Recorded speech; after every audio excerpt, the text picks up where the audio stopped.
आज the Vicky Lalwani show पर पूजा Bedi. Jo Jeeta Wohi Sikandar is my epic film. Pehla Nasha is my epic song till today, Vicky. Your dad and your mom, Yes. Kabir Bedi and Protima Bedi, were happily married, and in came Parveen Babi. It's about the marriage having a void for someone to enter the marriage. Your father wrote in his autobiography Yes. the open marriage he had with your mother. Would you ever have an open marriage if your partner suggested so? Personally, I don't believe in open marriages. Passionate love-making scene. As soon as the shot was over, then they put us into this room. So now I'm sitting in the room and Aamir is sitting in the room and there's a bed there and I'm thinking to myself, million thoughts are going through your head, right? As a young actress, like, is this part of that thing they talk about in Bollywood? You were in love with Aditya Pancholi. Oh God, that was, I think I was late teens. I think I must have been around 17 and a half, 18-ish years old. It was a very tumultuous space.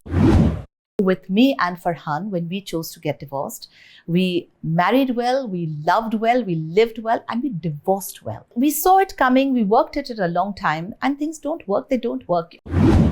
The first relationship you had after Farhan, I think, was Hanif Bilal. Not Hanif Hilal.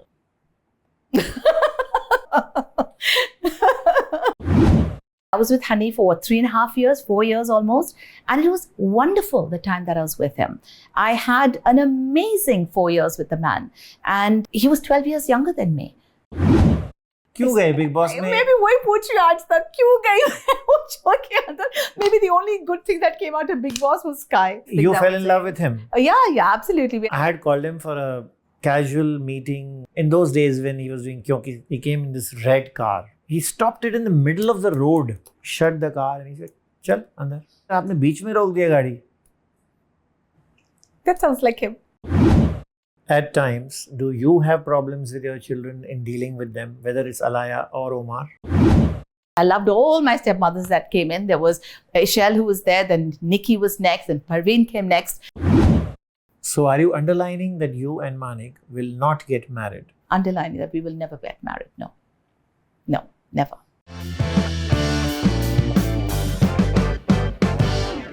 आज the Vicky Lalwani show पर पूजा Bedi. Pooja, thank you so much. This interview was long overdue. I agree. I straight away start this interview by telling you that a few days ago, I interviewed Pooja Bhatt. I start this interview exactly in the same way. Okay. Because there is a distinct similarity of a certain thing in her life and yours. I can see many similarities actually in her life and mine. And she's lovely. She's, I think, equally open-minded, blunt, honest, creative.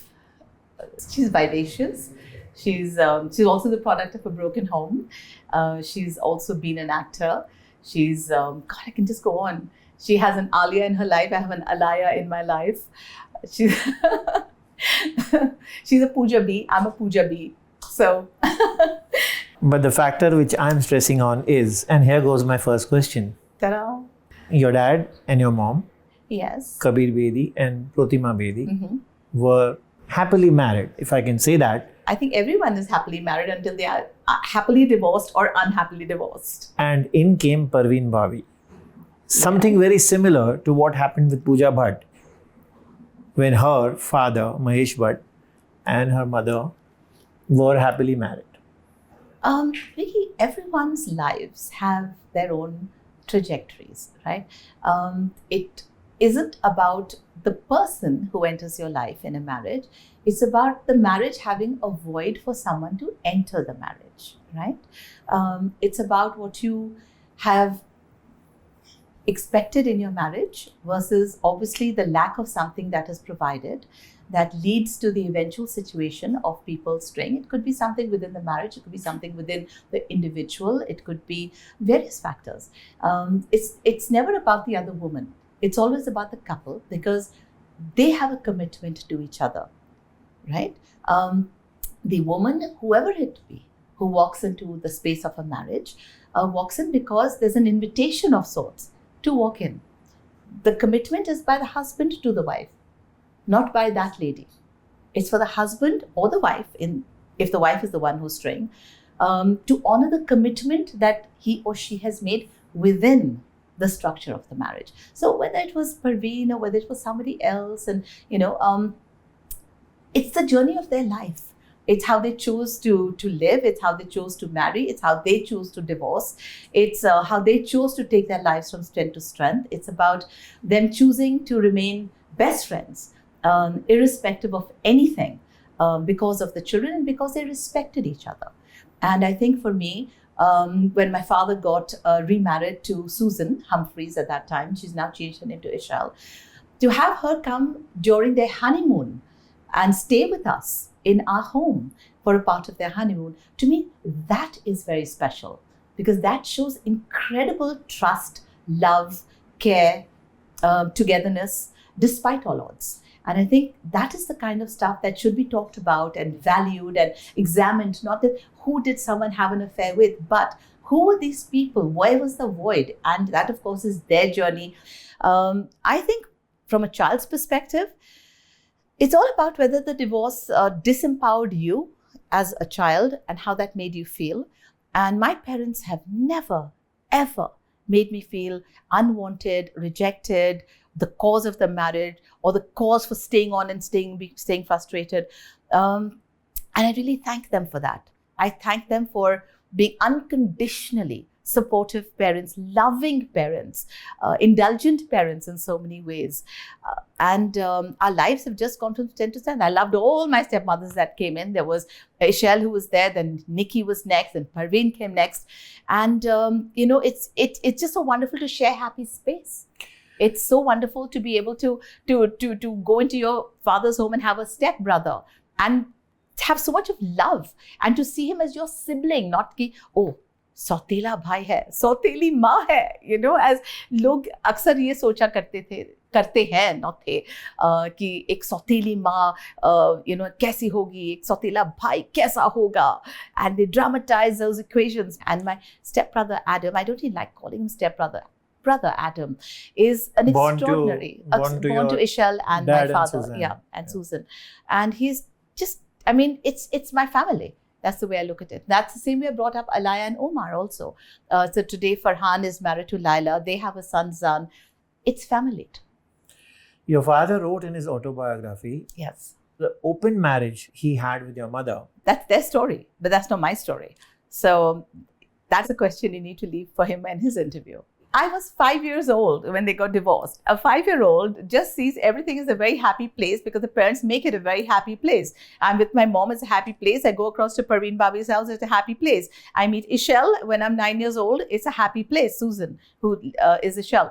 So it's a happy place. My brother's born, it's a happy place. So, we're not the usne kya bola, ye kya hua. We've never grown up with that interfering, judgmental, state of mind. It is what it is. People may choose to look at things in judgment because it makes them feel right or wrong or gossip worthy, or maybe they're bored with their own lives and like to look into other people's lives for different reasons.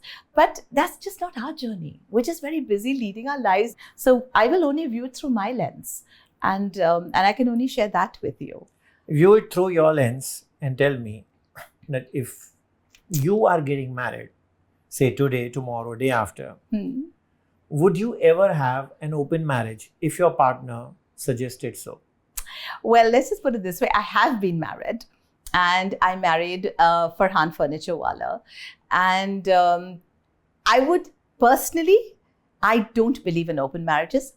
That doesn't mean other people are not entitled to it. That doesn't mean it doesn't work for other people, or that other people haven't tried it and it has worked or not worked for them. I have a different take on marriage. And also my take on marriage has changed a lot over the years. So back then I believed in, as I grew up with forever and forever till death do us apart and fairy tales, and you grew up with Mills and Boons and Prince Charming on his horse, and he comes and carries you away into the sunset. And we all grew up with those thoughts and ideas. We're programmed to believe that.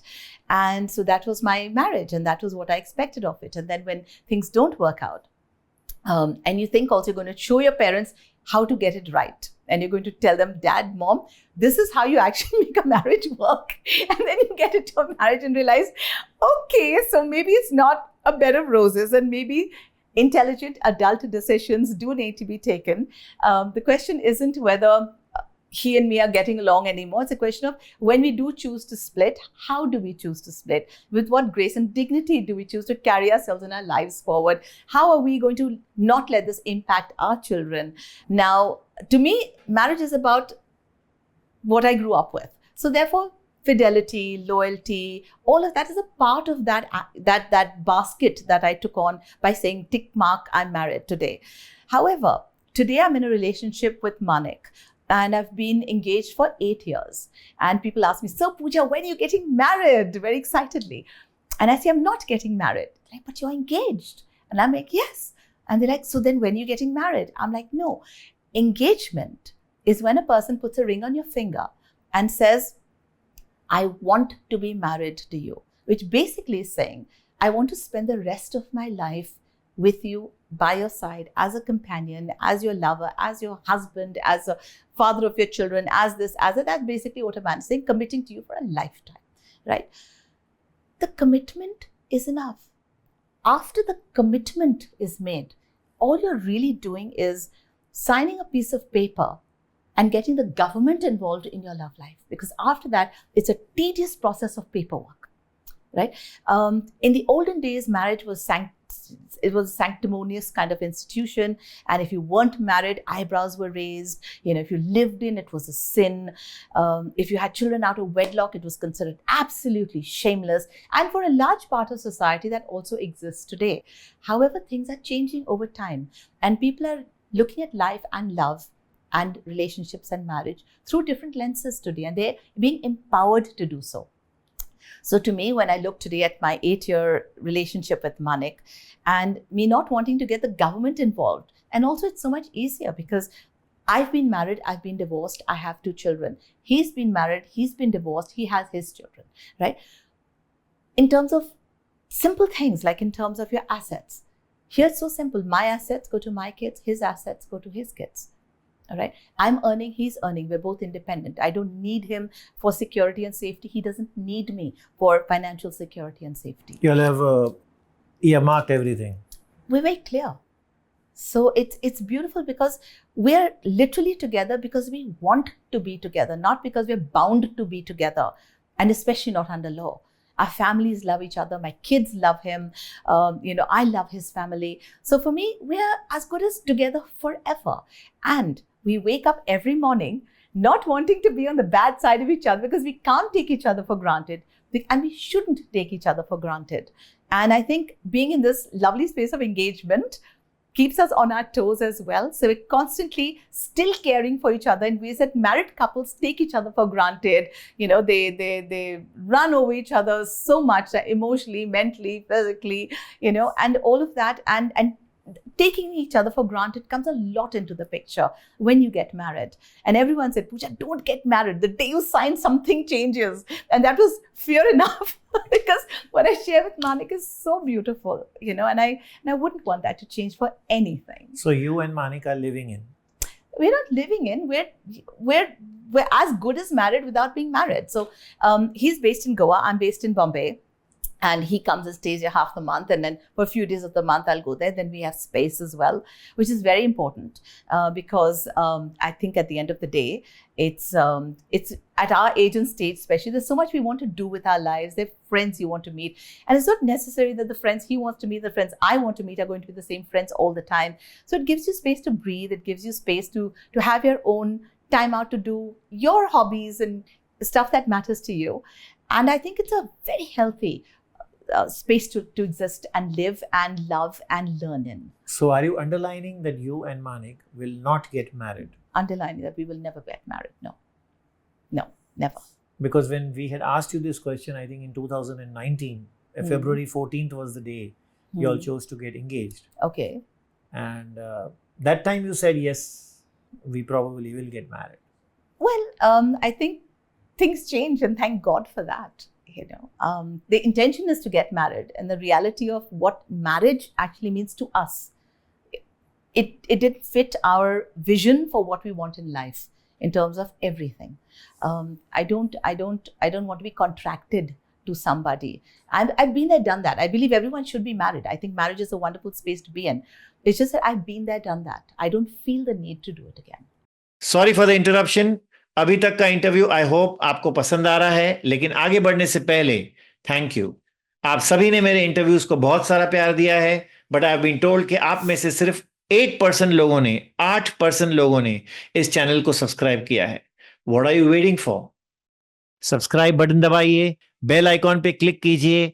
अगर आप technology से ज्यादा वाकिफ नहीं हैं तो ask a friend और your child to help you and subscribe to never miss any interviews on the Vickey Lalwani show. And now back to the video. When your dad and your mom separated, what happened after that? Where did Kabir Bedi, your dad, go and where did he stay? You stayed on with your parents. Yes. With your mother. My mother. Yeah. So Papa basically moved, I think he had work happening out of Italy. And then he had work happening out of America later, because by the time I was 9, he was in America, in Hollywood. And he basically, by the time I was 12, Adam was born. So Adam was 12 years younger to me. So yes, so basically, I think Papa spent his life between, I guess, Mumbai graduating into Italy and Hollywood. That was Papa's journey, where he was for many, many years, decades. And he spent his time there. So as children, I went to a boarding school, Lawrence School, Sanar. And I used to come home and have we had 2 holidays a year. One holiday was spent with my mom. One holiday was spent with my dad. And that's the way life was. And the two of them remained friends, Protima Bedi and Kabir Bedi, mom and dad? As I said, when I was 9 years old, my father and his newly wedded wife, Susan Michelle, came and spent their honeymoon with us. So they were not just friends, they were amazing friends. But मुझे ये अभी भी ताजुब होता है. I hear these stories, you know, that, for example, let's take Hrithik Roshan. He and Suzanne are good with each other. Of course, they have children between them. And there are many such parents. क्या ये इतना easy है? And I'm asking you this not as a journalist, but as a common man. Because I'm not in Bollywood. I hear these cases more in Bollywood. Okay. But maybe again I'm wrong. It could be happening You're wrong. It's in happening real life as well. Correct. Yeah. क्या ये इतना आसान है? Vickey, it's never easy being married and it's never easy being divorced. Right? How you handle your marriage is up to you. How you handle your divorce is also up to you. Now, this is largely based on our programming. If you grow up thinking marriage is the end all of life, the be all and end all of life, and therefore a divorce is death, stigma, disaster, bourge, burden, you're going to reflect that in everything and everything around you. If you see divorce as something positive, which means you look at divorce and say, we are not getting along. Now, do we want to say that because we've been happy for 12 years or 15 years, that we should be unhappy for the next 50 years of our life because we have chosen to get married? So have we signed a contract to say, 12 saal achhe the, abhi 50 saal we'll just sit and bang our heads on the wall and hate each other and yell at each other and be distant with each other? And Vickey, we're human beings. We're human beings, right? We want to wake up happy. We want to feel love. We want to feel loved. And when that goes out of the window, you will fight for it. You will want it. You'll cry for it. You'll beg for it. You'll scream for it. You'll demand it. You'll try every trick in the book to make sure things work. But if things are still not working, and say two people have grown apart and you're not growing together, or there are things that happen, there are certain marriages where people are violent or abusive, or there's infidelity, or there's disrespect, or there's torturous in-laws, or there is too much distance, physical distance between couples because they stay in separate countries sometimes because of circumstances. And people say, this is not how I want my rest of my life to be. And I don't want to stay in it for the sake of the children, because the children will grow up seeing a dysfunctional marriage, thinking that this is what they need to also absorb and emulate, which is the wrong thing to teach your children. They don't have to be unhappy the rest of their life because they made one wrong decision or one right decision at that point of time, which no longer is valid at another stage in their life, right? So I have to be the example. So when I look at my parents, I see an example of people who married well, lived well, and divorced well. And the children were never affected. And so with me and Farhan, when we chose to get divorced, we married well, we loved well, we lived well, and we divorced well. Can I ask you why you and Farhan No, I will not answer chose that to separate? question, because I think out of respect for the fact that we've had our individual journeys post that, there's no need to get into the why things didn't happen. That's not people's business. Did it take time, or was it a quick decision? I mean, did you see it coming? Well, we saw it coming. We worked at it a long time, and things don't work. They don't work. Of course, you're going to try. You have children. You have families that are together. You have all of that. And of course, you're going to make every effort possible to make things work. But if things are not going to work, we need to have the maturity to let go and to want differently for ourselves and for each other. And look what a wonderful decision it was. Because today the children are, say for example, Alaya and Omar, they've had a brilliant relationship with their father post-divorce, though I was a primary caretaker.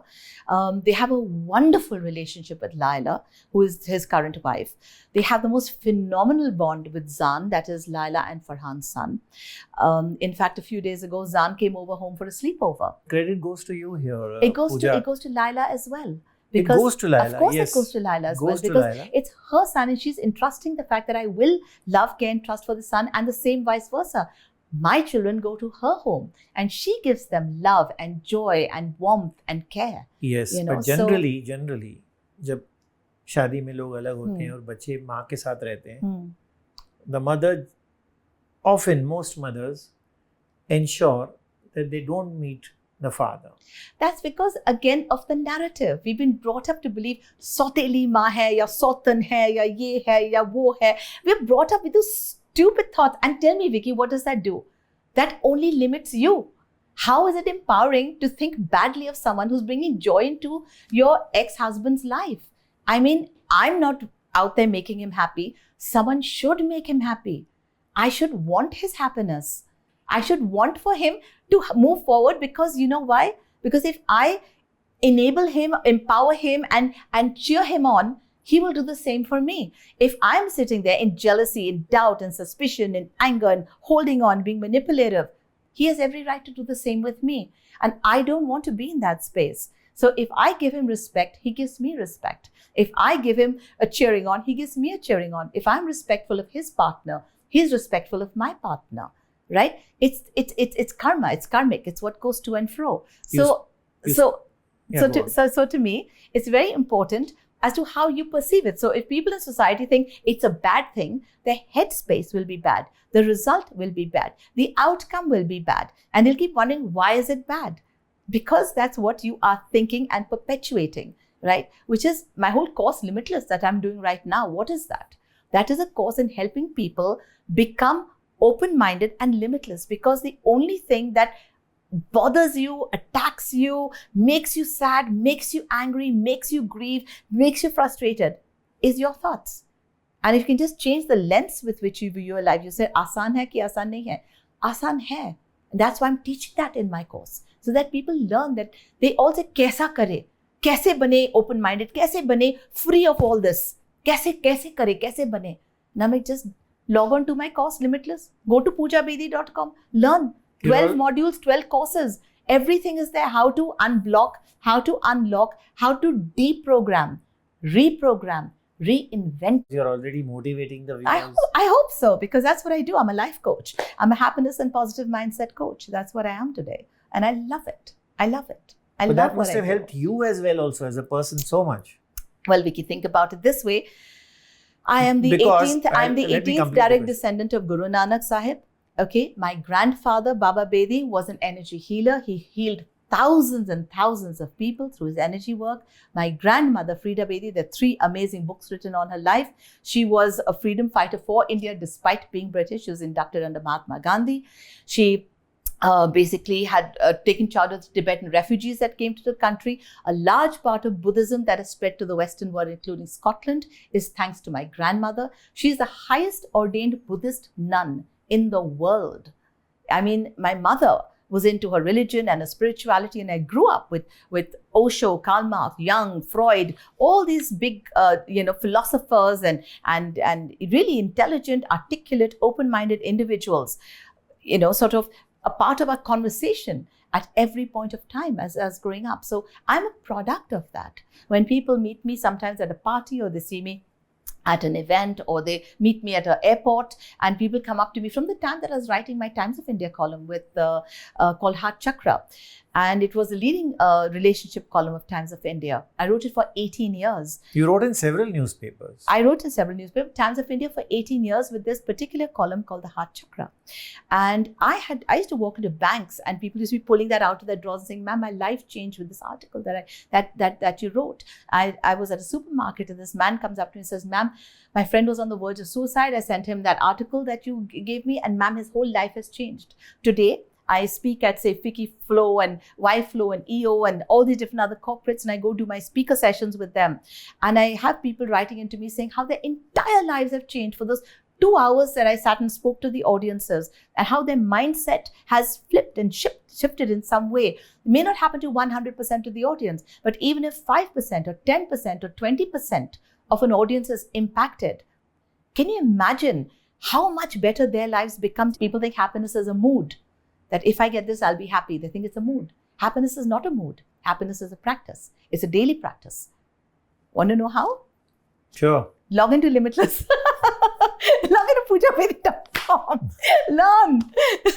Seeko. So, you wish you were a life coach when your brother Siddharth was alive. I'm sure you wish that. When Siddharth was alive, I was very much married, going through the marital shenanigans, and I was pregnant with my daughter Alaya at that time.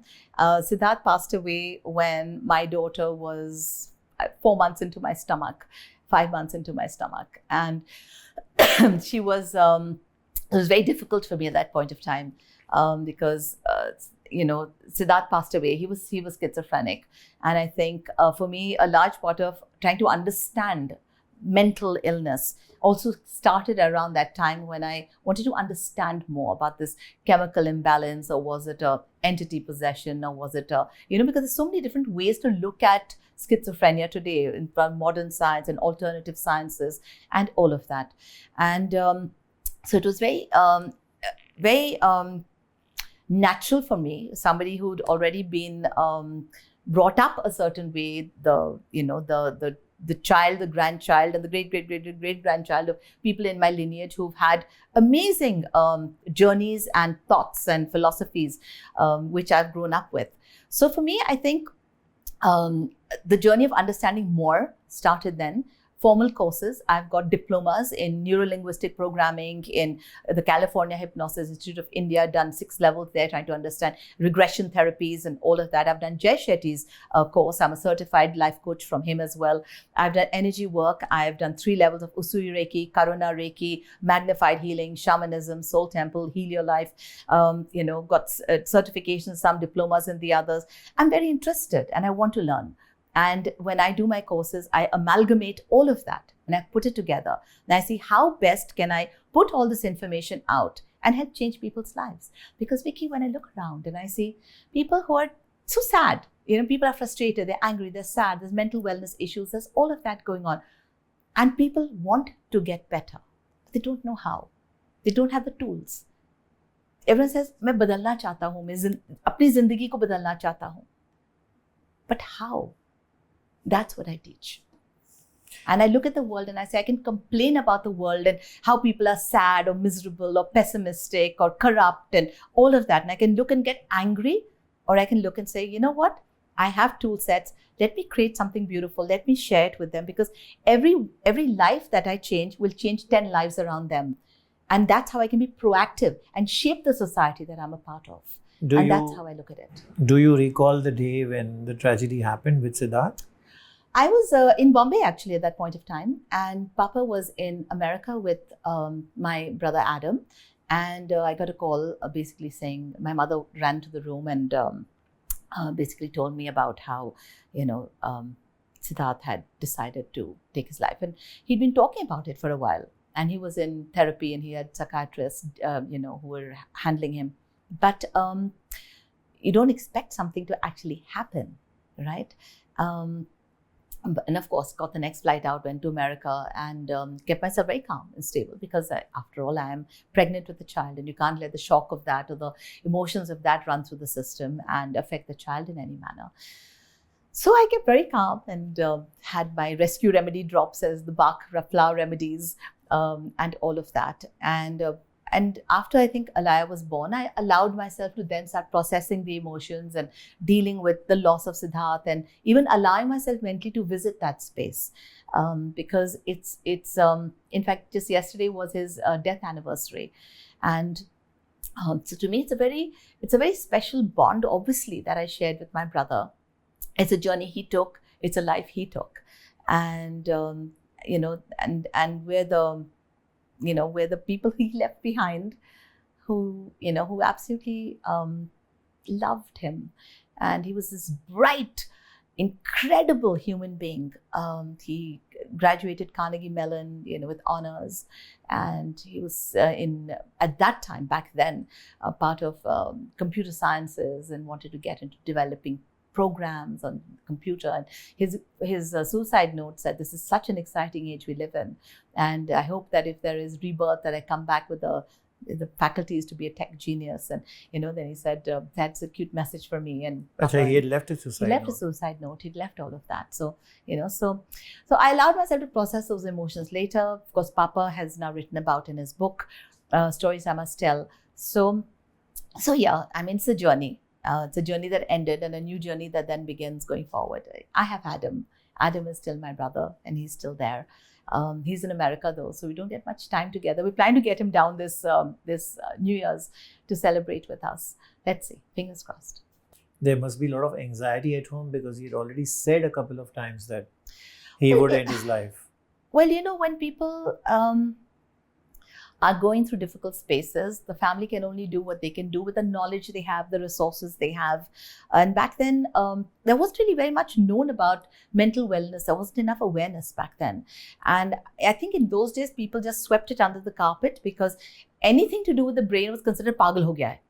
They didn't want to deal with it. Families hid it under the carpet. They used to lock up family members and keep them aside. Of course, Siddharth was very bright, and he was in college, university, doing extremely well for himself. But obviously, things were happening. So I think for my parents, it was about getting him the best possible professional help. And when he did die, we spoke very actively about it. And the number of people that came up and said, "Thank you for speaking out. I have someone in my family. I have someone in my family. I have someone in my family. I have someone in my family." And you realize that it's so prevalent, but nobody wants to talk about it. And it's so important to speak. It's so important to get good help, to get maybe the right medication or the right mindset put in place from the beginning, or how to start changing things. So I think the process of speaking openly about it was in its way also of helping shape society. I think my family shaped society a lot, starting from my younger age, when they were, I think, heralding the sexual revolution, the flower power movement in India at that point of time, sex, drugs, rock and roll, 70s generation, 60s generation. I think with my Kama Sutra campaign, it became the heralding the sexual revolution in India, and I was put up to being the sex symbol of India, and had to play that part and role, which I did with aplomb, and I enjoyed that whole part of it. But only you were targeted. Mark Robinson was not targeted. I was not targeted. I mean, they said, "Pooja ne kyun kiya ye?" There were people Well, talking. firstly, I was a film star, so it was very rare in those days for a film star to be doing something so dramatic and so out of the box, or so shameless, at that point of time. And also the thing is, I wasn't just a model. See, most people model for a product, right? And that's that. Whereas with me, I took it 10 steps forward. I actually became a brand ambassador without knowing what a brand ambassador was. I just took it to the next level. I started talking very openly about the importance of using these products, because for me, it was about, firstly, sexually transmitted diseases. That was one. Unwanted pregnancies. That was two. HIV/AIDS was all over the news at that point of time. And there was just one way to actually protect yourself and keep yourself safe, right? So I thought it was very important to actually educate society. So I think from a very young age, I've actually gone out there to educate and help change society, shape society, help society, save society in a certain way. I did that through my columns, which I wrote with Times of India. I've done that through my workshops. I've done that through so many different ways that I always reach out and try to make people and the world a better, a happier, safer place. So I think it's just part of my nature. It's who I am. And I think that translates into everything I take upon myself. You remember the day when that ad came to you? Did it take you time to say yes? Did you consult anybody? Well, I certainly consulted my mother and father. And my father said, darling, sure, you can do this campaign, but there's situation A and situation B as two different outcomes. And most importantly, this is a country where the word sex is taboo and everyone's doing it, but no one's talking about it. So I think you need to know that if you're going to do this, the sparks are going to fly. So just dig yourself a little foxhole, get into it, shut the trapdoor, and let the Diwali fireworks happen all around you. And know that there's a good chance it will. My mother, on the other hand, turned around and said, you must do this. This is what the country needs. The country needs education. Look at the people who can't afford children. They're having so many children. And look at the cases of unwanted pregnancies. And look at the sexually transmitted diseases that are on the rampant. Look at HIV AIDS and look at the spread, and this is ridiculous. And somebody must go out there and educate the masses because no one is talking about it. There's no education. People think if you kiss a boy, you get pregnant. So that's zamana. That's what people believed. We didn't have social media that gave us so much knowledge, and schools didn't talk about it. Parents didn't talk about it. So where did you get your information from?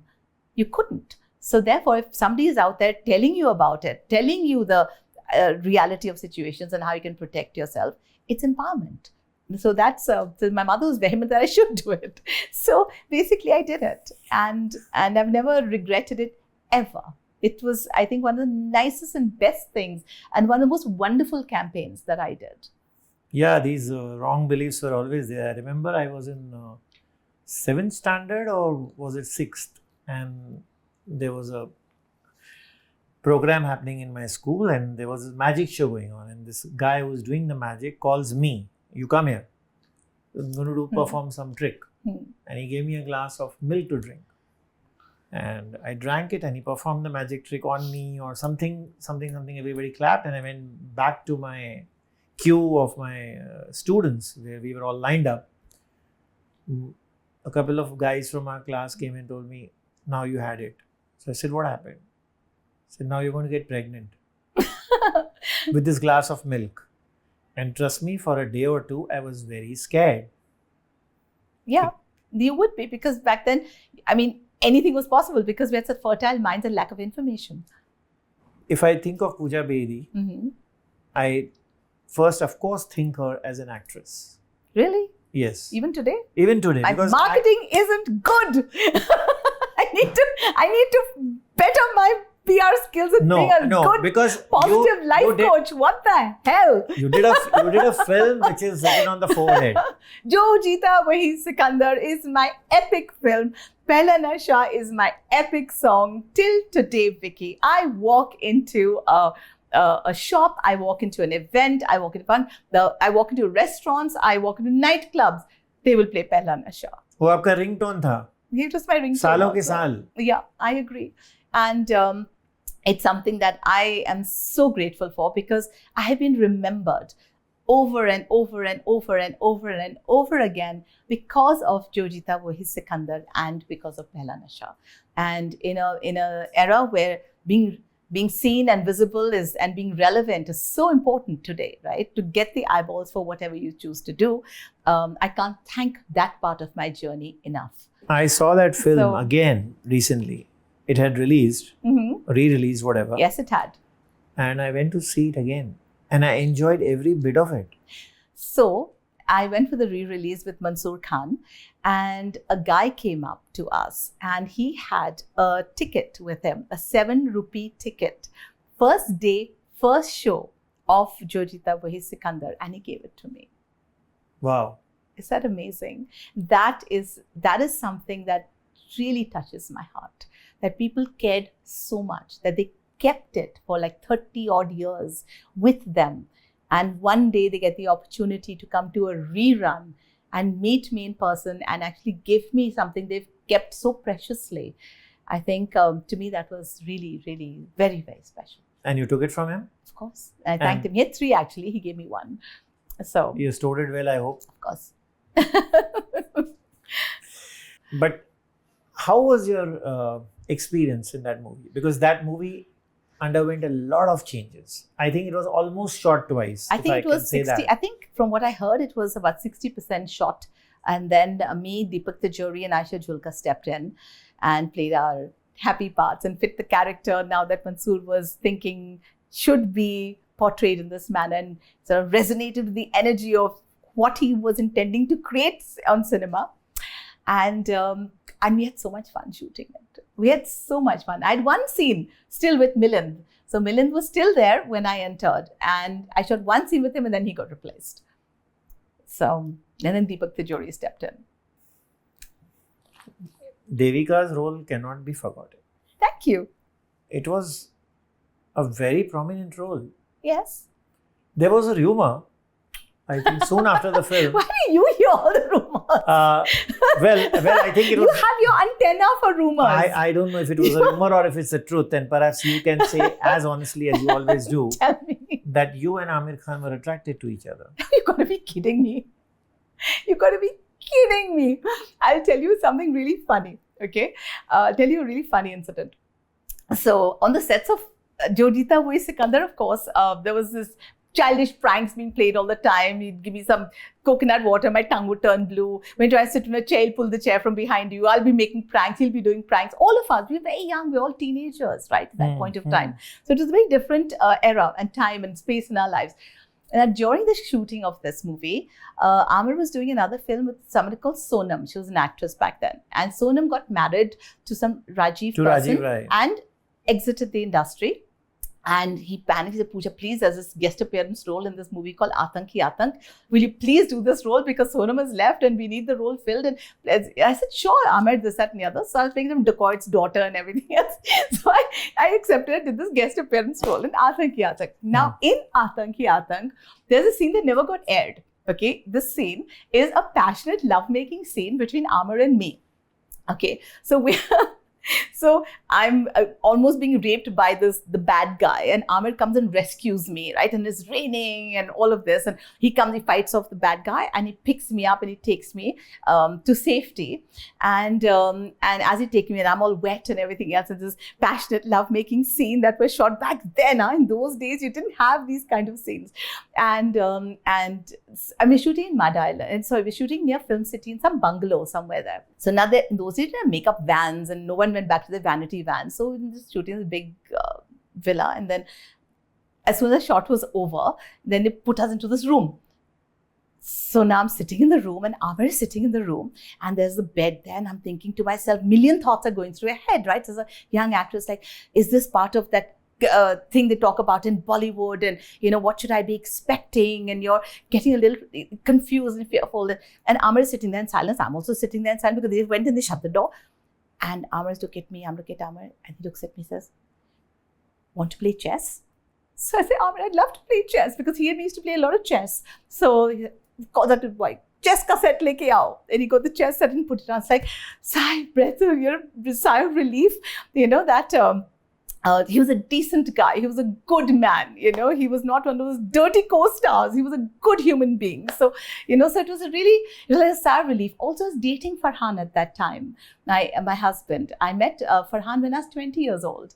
So, just 20. So, I met Farhan at that time. Where did you meet him? Farhan? That's a story by itself. I'm not going to get into that. But in short. In short, I was the hot girl in town, and my home used to look like a florist shop, because so many men would keep sending me bouquets and bouquets and bouquets of flowers. And along the way came Farhan also, who was probably enchanted by this hot girl in Mumbai city. And I guess he found friends who knew me and got introduced and did every charming trick in the book to try and get my attention, and won. I would say won my heart. Yeah. So which trick did the trick? Actually, there was one moment where I was, I just didn't have the bandwidth. So I played very, very hard to get. It was just the way it was. And I remember once, he tried taking me out a few places. And then one day he tried to take me to Otters Club to have dinner. And so I said, I don't want to go. He said, no, it's very nice. And just see the dining hall. And so I went inside and I said, I really don't want to. I'd like to go home. And so he was picking me up to drop me somewhere. Some friend requested him to drop me home. And he says, but it's wonderful food. So very cheekily, as I was walking out of the club, I looked up and I saw the diving board. And Otters Club has 3 diving boards, and the first 2 are little spongy. The third one is this big cemented concrete one. And I looked at him and I said, you know what? If I can have dinner on the 3rd diving board of this club, then I'll sit down and have dinner with you. How about that? Back then, I don't know how many strings he must have pulled, what he must have done to have waiters coming up the ladder trying to give us kebabs and beer. This is at 30 years ago. Plus, and I think for me, just somebody who had taken so much effort in just simply trying to have a meal where I would sit down and talk to him nicely, So I was just very, very amused, very charmed by the amount of effort that he had been making and was making at that time. And I think it was a good start to the beginning of a relationship. Your heart melted. Well, yeah, girls like to be wooed. Girls like to be treated well. And, I had a relationship with this guy post my divorce. And they used to call him Mr. 1,000 Roses, because every single day, my home, he would send 100 roses. Sometimes they were with gold tips, sometimes they had silver tips, sometimes they were in this sort of a bouquet, sometimes that sort of a bouquet, and they would last for about 10 days. So at every point of time, this home had about 1,000 red roses.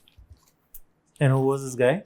Never mind. The story is important. But you had quite a few relationships after your marriage. Yay! And each of them are my best friends till date. But before I get into that, there is something that I read on the internet. Tell me. And that comes before Farhan. And is it true or not? Tell me.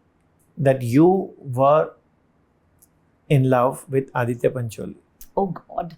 That was, I think I was in my late teens. I think I must have been around 17 and a half, 18-ish years old at that point of time. Yeah. And that was very much an experience, let's just put it that way. I just come back from America and I was studying there and I'd gotten into films, and it was just a very tumultuous space, I must say. And, and I think the reason I choose not to talk about it today is because he has 2 lovely children who've grown up.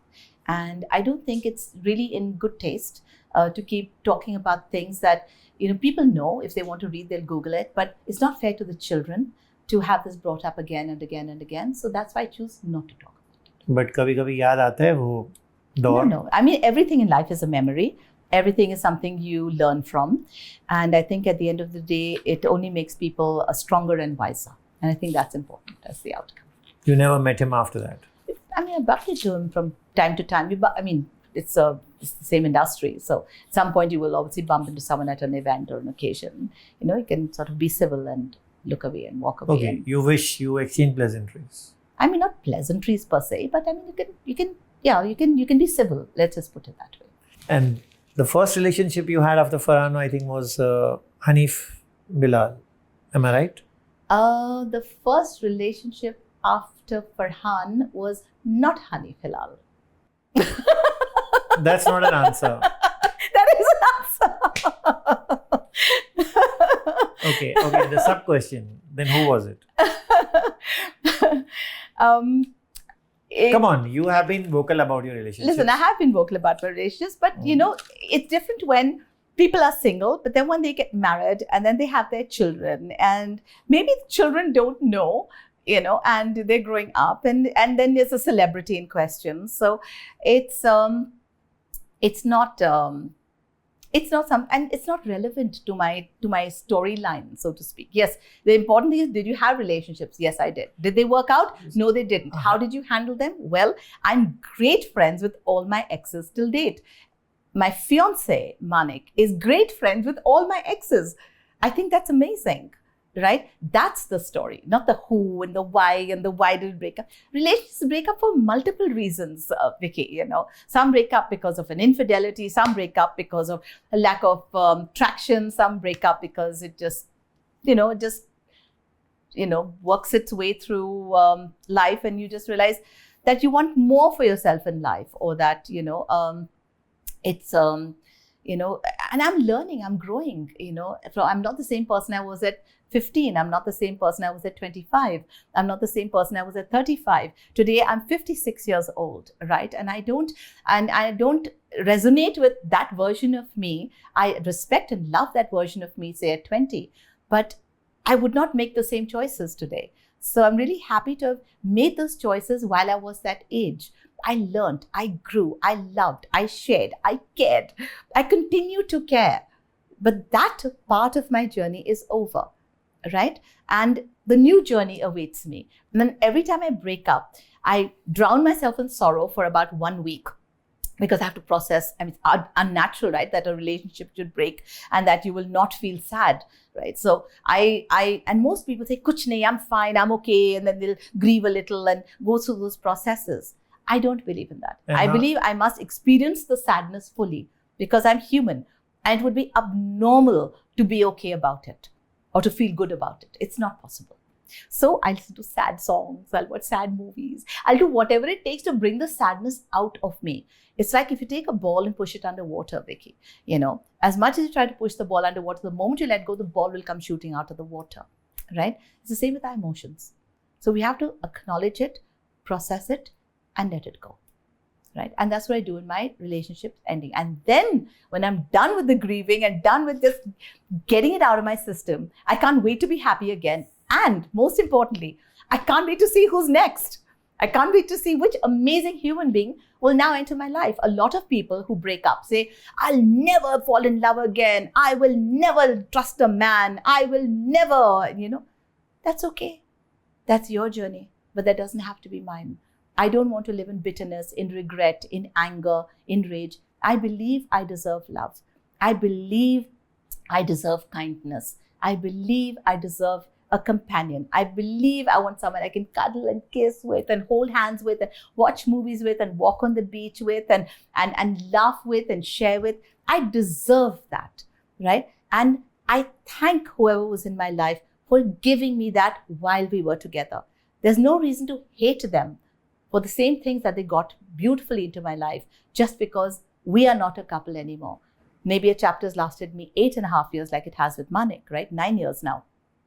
I'm just so grateful for it. I know when I look at Manik, I see a forever with him. I see someone I will grow old with. I see that human being in front of me. And I'm so grateful that I let go of what was not meant for me, so that I could find this amazing man today. And had I clung on to any one of those, I would have never had Manik in my life. Did you see a forever with Hanif or Farhan? I think, well, with Farhan, yes, that's why you get married. That's why you choose to get married, is because you believe in a forever and happily ever after. And that's the reason you choose to get married and bring families together and have children together. And children are like a lifelong commitment, they will be there as long as you live. So to me, yes, marriage was a definite forever for me, which didn't work out. And that's also okay. That's also fine. That doesn't mean it's not a failure. It's a success to let go of something beautifully. It's a failure if you let go of it badly. It's also a failure if you stay in something that's bringing you continuous unhappiness. That's also failure.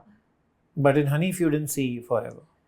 It's not that I don't see forever. I enjoy my relationships for the time they are valuable and working for both of us. Today, I was with Hanif for 3.5 years, 4 years almost.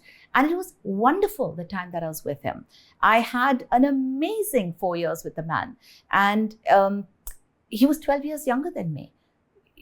So I think at the end of the day, it was about me also understanding who I was and what my needs were and what his needs were and what a future he would probably want for himself was a future I would want for myself. And and also journeys whether they could continue to grow together.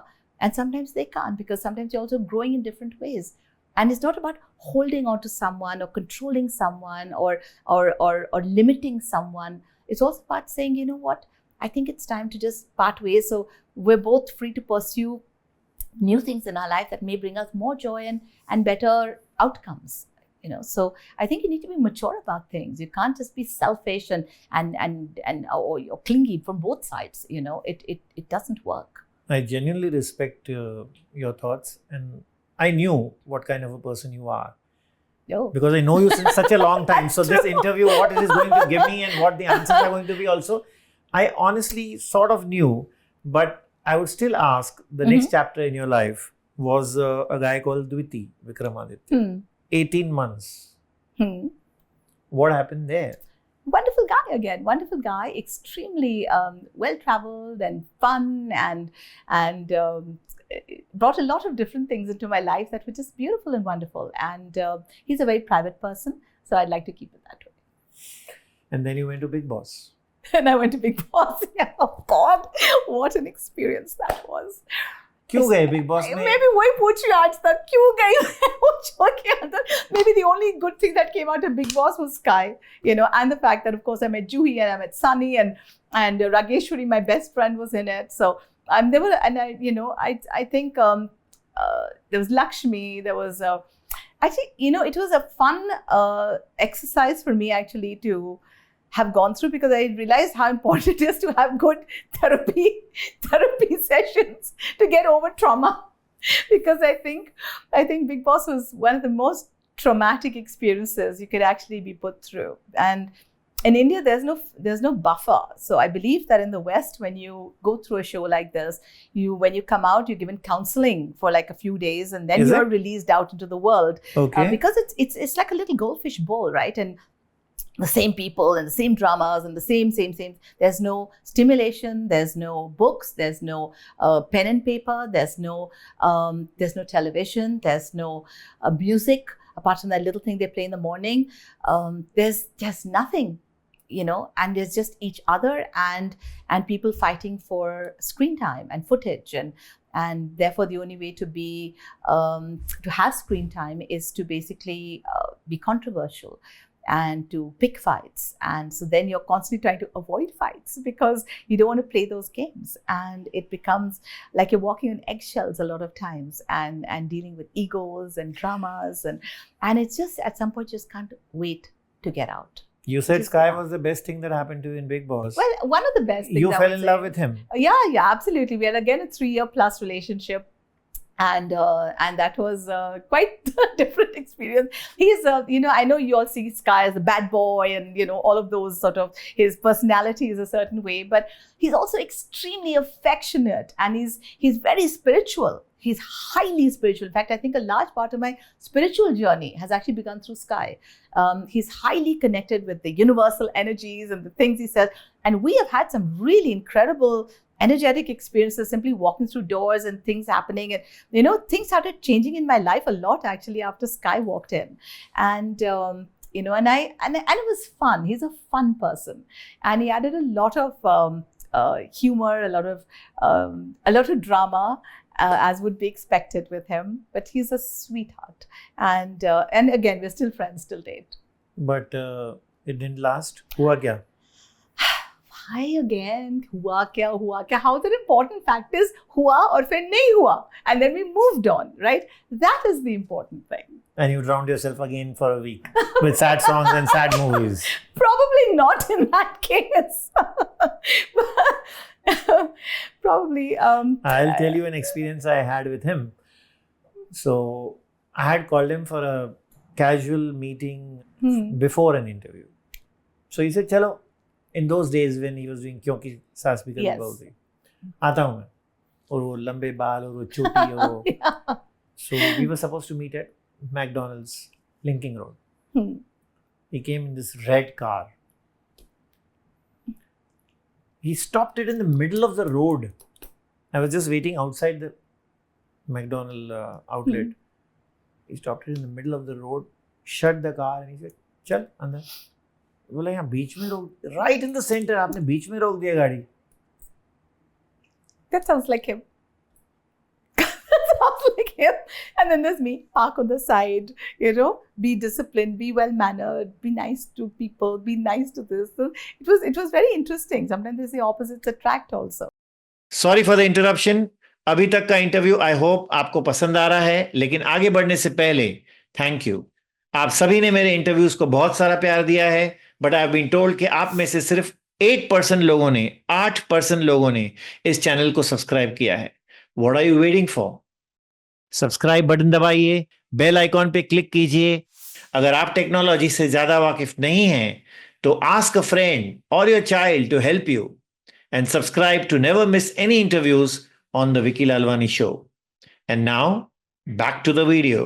So Pooja, you spoke about Limitless. You spoke about the positivity that you, you know, exhibit, you convey, you encourage. It's sweet, Vickey. Now tell me, how much of the day goes or is consumed by this? And I think it is very important to ask you here also, having been in the glamour world, and it's not that you're not now, but having done movies, it's very difficult to, I think so, forget the arc lights, forget the parties, and then, you know, constantly persevere in this direction which you are doing currently. What, Vickey, you know, a couple of things. You know, when you're a popular person, and I must say I'm popular because you always get asked out to parties, you always get asked out to lovely places to meet the people that you love, and in turn you get to meet more people that you then, you know, bring into your life in different ways because, you know, it's a nice, lovely human network that we built around us. I have so many friends. People say, oh, you can't have more friends than 5 on your hand, which you can count that are the true friends in your life. I can count so many, and so many that if I got a call in the middle of the night from any one of these people and said, Pooja, I need you, it's 3 o'clock in the morning, I would drop everything and I would be there for them. I am that 3 a.m. friend. And I know many of them who would be that 3 a.m. friend for me. And that's the quality of relationships that I nurture. And I really respect. And that's what I focus my energy on, is my human connections with people on this planet. That's all we have really around us. What we purchase, what we put in, ek acha painting le liya, ek to acha artifact le liya, one fancy bag le liya, ye kya. They are transient things in life. This is not the purpose and meaning of life, right? It's nice to have pretty things. It's okay not to have those pretty things. But people are very important to me. To have a certain culture, a certain kind of mindset, that's very important to me. And if I see people who are hammered down by their own mindset, I try to change their mindset to make their lives happier. It could be small little things like, and you have to be that person who reflects that. So say for Alaya, for example, you know, she, I remember at a very young age, so this comes from my mother. I was 5 years old going in the car and I threw a banana peel out of the window. I was very young, 5, 6 years old or whatever. I threw banana peel out of the window on Juhu Beach Road. My mother slammed the brakes and said, get out of the car and go pick up that banana peel. I'm a 7-year-old girl, and there fortunately not too much traffic in those days. Trying to find the banana peel first, it was further down the road, and then one car went over it, so it was smashed into the road thing. I had to go peel it off the thing and run back to the car with this in my hand. And she said, you will learn to never litter again, right? And I never littered. And over time, every time I'd watch people throw things out of the car, I used to get out of the car and knock on their window, pick up their paper, hand it to them, say, excuse me, it's my city, keep it clean. You do it even today? I do it even today. And my daughter and my son have watched me do this repeatedly. Okay, so Alaya and Omar used to ask me, Mama, what if he does it again? I said, pick it up again and give it to him. But Mama, what if he does it again? I said, pick it up and give it to him again. It reached a point sometimes that we sit in the car and my driver Shabir, he's been with me 30 years now. Neem Saab ji, kisi ne kuch pheka. I said, Shabir ji, aap bhi to jaake bol sakte ho. Neem Saab ko bhi gaadi se nikal ke bolna padta hai unko. And cut to a teacher from Alaya school, Jamna Bai, calls me up and says, ma'am, it's just amazing. So I said, what? She says, Alaya was outside the school arguing with this man And she was young. She must have been about maybe 13, 14 years old. And the teacher went running to see, what was happening. And she said, "Ma'am, he's littering and he's not picking up the paper on the road." And teacher said, "That's just amazing values. That she's willing to stand and fight with this elderly man, much bigger than her, and say, 'No, you must pick that off the road. This is my city. Keep it clean.'" Now, that is what you pass down to your children, right? When I've had a maid, Benny, who has brought up Alaya and Omar from the time that Alaya was 6 months old. When I think about 3 years ago, so she's been with us for about, say, 26 years, right? 26 years later, we decided to retire her. She's getting very old and everything else. Decided to retire her. And I was obviously going to pay her full salary every single month. And Alaya said, "Mama, I will pay it." And she had just started earning and getting into films and all of that. I said, "No, beta, I am the mom. I will pay. She's taking care of you and Omar." "No, Mama, she's taking care of me. I will pay her salary." And for, I think it's been 4 years now. For 4 years, Alaya pays her salary every single month. She pays for her rental of the Koli that is close to her door, her grandchildren and everything, every single month. Of course, if there are bigger bills, like say, for example, if Benny needs a cataract operation or her hand breaks or something, then I'll take her to the doctor and I'll take care of her in that way. But Benny is allowed into our home anytime because this is her home. She comes sometimes, she rings the bell, she walks in, she can be here for 1 day, she arrives, for 2 weeks she arrives. Sometimes she says, "मैं 1 महीना के लिए आया, मेरा family गया, मैं 1 महीना के लिए आया," and she arrives. And she's always welcome because she's family. So these are the kind of value systems we bring the kids up with, that it's not that a staff is treated like a staff becomes family. As I said, my driver Shabir has been with me like 29, 30 years now. Right? He's my family. I've educated his children, taken them, sent them to good schools, sent them to Rizvi College, educated them. One is doing tech, one is with a travel agency today. Their lives are so different, right? So that's the kind of example you need to be. Your children need to see that as an example. And they will then do that for their children, people around them, and help shape society differently. When you ask a person to pick up certain things from the road, etc. Yeah. Today, in our country, there is a huge sense of entitlement. मेरे को कैसे बोल सकते हो? मैं ये हूँ, मैं उसको जानता हूँ. That's Delhi. No. I'm sorry. This is coming Bombay. This is coming. No one has ever told me that. In the years that I've stopped people's cars and knocked on their window and handed them back their stuff, everybody has apologized and said, "So sorry, ma'am," and taken it and zoomed off. Not one person has ever said, "Bata hai main kaun hu," and all this. Bata hai main kaun hu.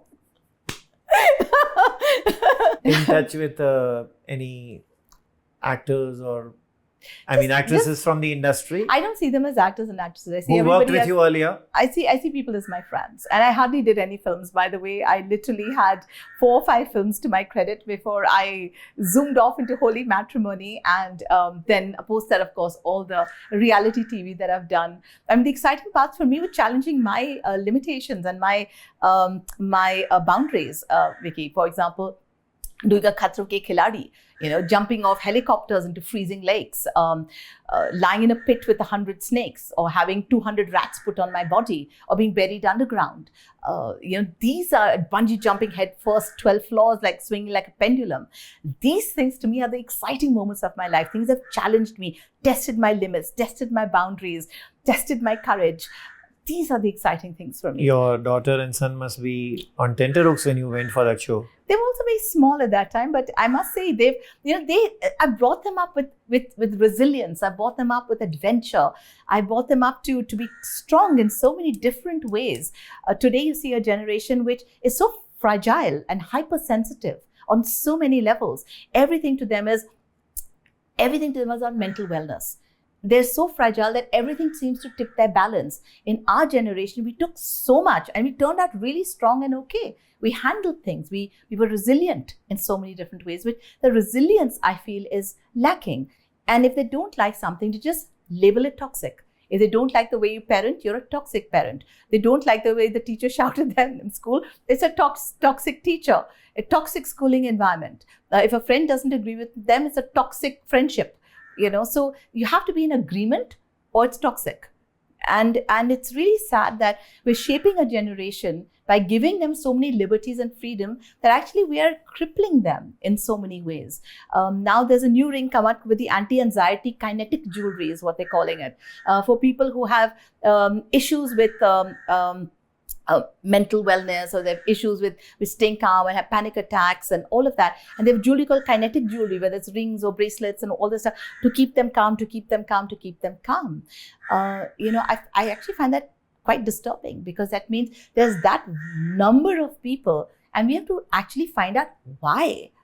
Maybe it's something that we're doing to people by exposing them to frequencies like 5G and now maybe 6G coming up the thing, or so much screen time that they're putting in that the ADHD is increasing.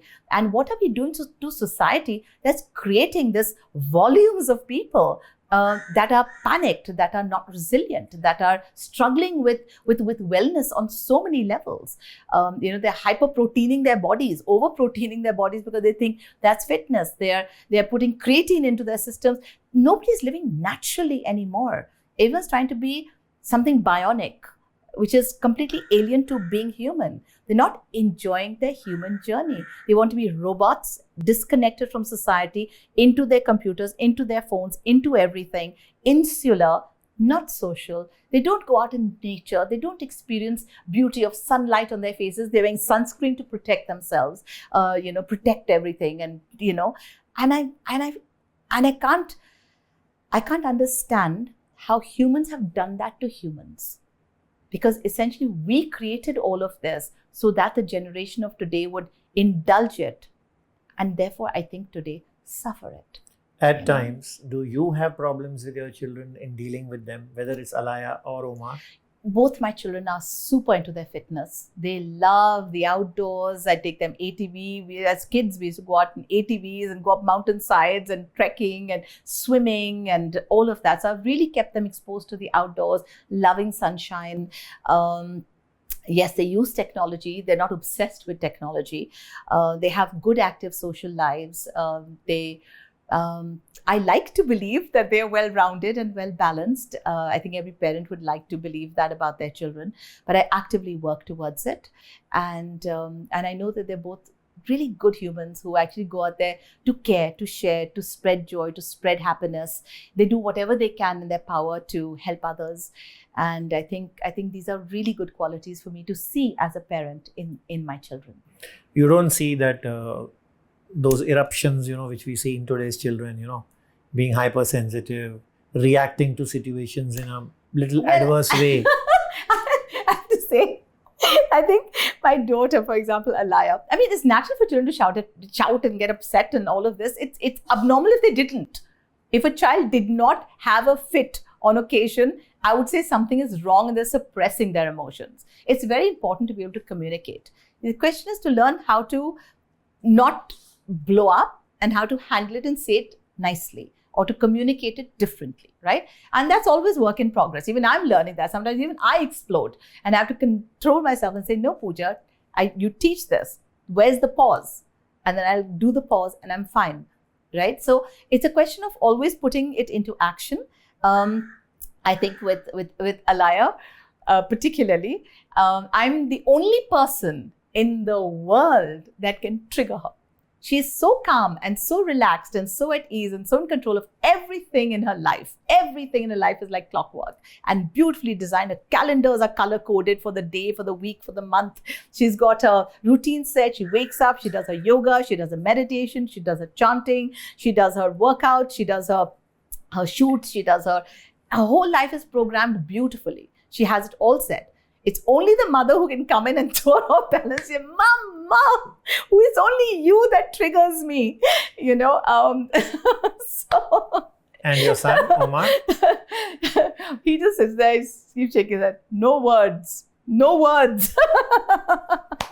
They're just so loving, and they care. It's like a few months ago, I was playing pickleball with them, and I love pickleball. And for me, in my head, I'm still 26. So I play singles also with 20-year-olds.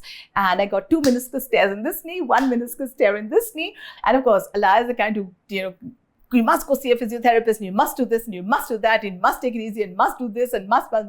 And Omar will go and buy me a pair of perfect walking shoes, like the Hoka. Mama, these are very good walking shoes. And this is, so it's so sweet that the caring is shown in different ways by both children, and that you always feel loved, adored, center of their universe in so many ways. And it's a lovely journey, Vicky, to be on. As an individual, as a parent, as a daughter, as a fiance, as somebody who's a life coach, changing people's lives. It's such a lovely journey to be on, and I'm so grateful to be on this journey. And thank you for this interview. And I have to run. So Thank you, Pooja. thanks, Vicky. It was a very comprehensive conversation. Thank you. Thank you. Loved it. I felt like a student at times. Oh, good. Something new, always. Bye. See ya. Bye, everybody. Have a great day. PoojaBedi.com. Limitless.